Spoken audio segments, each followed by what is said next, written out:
ஒரே நாடு ஒரே தேர்தல் மசோதாவுக்கு மத்திய அமைச்சரவை ஒப்புதல் கொடுத்திருக்கிறதை அடுத்து நாடாளுமன்றத்தில் நடப்பு குளிர்கால கூட்டத்தொடரிலேயே தாக்கல் செய்யப்படும் அப்படின்னு எதிர்பார்க்கப்படுது. ஒரே நாடு ஒரே தேர்தல் அப்படிங்கிற சட்ட திருத்தத்தை தமிழகத்தில் திமுக அரசு எதிர்க்கிறாங்க. இதற்கு காரணம் தற்போதைய திமுகவின் ஆட்சி 2026ஆம் ஆண்டு முடிவடைகிறது. அதே நேரத்தில் அடுத்த நாடாளுமன்ற தேர்தல் 2029ஆம் ஆண்டு தான் நடைபெற இருக்கு. அதனால நாடாளுமன்ற தேர்தலோட சேர்த்து சட்டமன்ற தேர்தலை நடத்தினா தமிழகத்தில் 3 ஆண்டுகளுக்கு ஆளுநர் ஆட்சி தான் நடைபெறுமா அப்படிங்கிற கேள்வி எழுது. ஒருவேளை 2026 சட்டமன்ற தேர்தல் நடத்தப்பட்டாலும் 2029ஆம் ஆண்டு வரை தான், அதாவது 3 ஆண்டுகளுக்கு தான் அதற்கு ஆயுள் இருக்குமா அப்படிங்கிற கேள்வியும் எழுகிறது.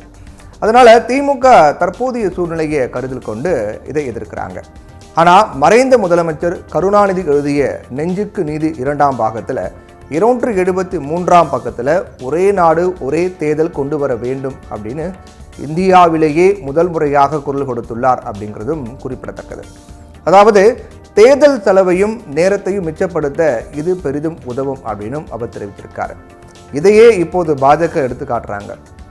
சில கோரிக்கைகள் சூழ்நிலைகளுக்கு ஏற்பவும் அரசியல் நிலைமைகளுக்கு ஏற்பவும் மாற்றப்படுவது வாடிக்கைதான். ஒரு காலத்தில் கடவுள் மறுப்பு கொள்கை தீவிரமாக பிரச்சாரம் செய்த திமுக தான் இப்போ முத்தமிழ் முருகன் மாநாட்டையும் நடத்துகிறாங்க. பாஜகவை கவுண்டர் செய்யவே இப்படி செய்வதாகவும் சொல்லப்படுது. இது ஒரு பக்கம் இருக்க, இந்த ஒரே நாடு ஒரே தேர்தல் அப்படிங்கிறது இப்போ தோன்றியது கிடையாது. நாடு விடுதலை அடைந்த போது ஒரே நாடு ஒரே தேர்தல் தான் நடைமுறையில் இருந்துச்சு. விடுதலைக்கு பிறகு நடைபெற்ற முதல் தேர்தலில் ஒரே நேரத்தில் மக்களவைக்கும் சட்டப்பேரவைகளுக்கும் தேர்தல் நடத்தப்பட்டது. அதற்கு பிறகு 1957, 1962 மற்றும் 1967 ஆகிய ஆண்டுகளில் மக்களவை சட்டப்பேரவைகளுக்கு ஒரே நேரத்தில் நடத்தப்பட்டது தேர்தல். அதற்கு பிறகு மத்தியில் இருந்த காங்கிரஸ் அரசு விருப்பம் போல மாநில அரசுகளை கலைத்து அரசியல் நடத்தியதால் சட்டமன்ற தேர்தல்களினுடைய கால அட்டவணை மாறிக்கொண்டு இருந்துச்சு. 1983ஆம் ஆண்டு அப்போதைய தேர்தல் ஆணையமே ஒரே நாடு ஒரே தேர்தல் அப்படிங்கிற திட்டத்தை முன்வைத்தாங்க. ஆனால் இந்திரா காந்தி அதை நிராகரித்தாங்க. அதற்கு காரணம் பல்வேறு மாநிலங்களிலும் பிராந்திய கட்சிகள் கோலோச்சின. இருந்தாலும் நாடாளுமன்ற தேர்தல் அப்படின்னு வரும்போது இந்திரா காந்தி அப்படிங்கிற ஆளுமையை மக்கள் ஆதரித்தாங்க.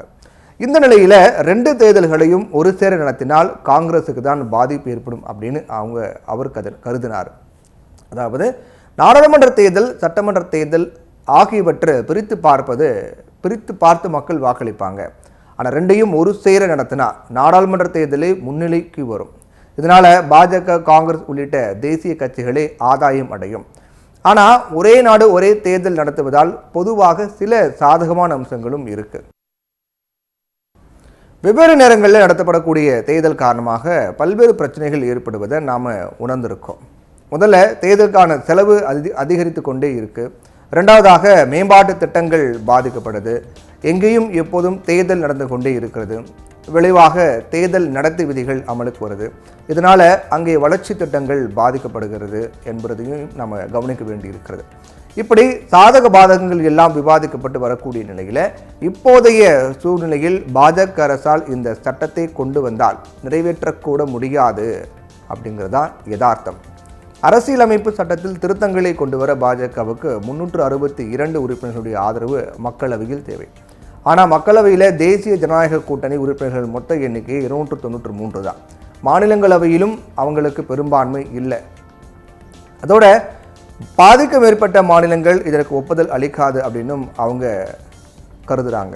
அதனால் இப்போது அவர்கள் ஒரே நாடு ஒரே தேர்தல் என்கிற சட்டத்தை முன்மொழிய காரணம் என்ன அப்படிங்கிற கேள்வி எழுது.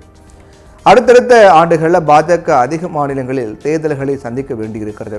நாடாளுமன்றத்திலும் எதிர்க்கட்சிகள் பல்வேறு பிரச்சனைகளை எழுப்பிக் கொண்டிருக்காங்க. இந்த நிலையில் இவற்றை எல்லாம் திசை திருப்பும் விதத்தில் ஒரு சர்ச்சையை ஏற்படுத்துவதற்காகவே இப்போது திரும்பவும் ஒரே நாடு ஒரே தேர்தல் அப்படிங்கிற விஷயத்தை கையில் எடுத்திருப்பதாக எதிர்க்கட்சிகள்லாம் குற்றம் சாட்டுறாங்க.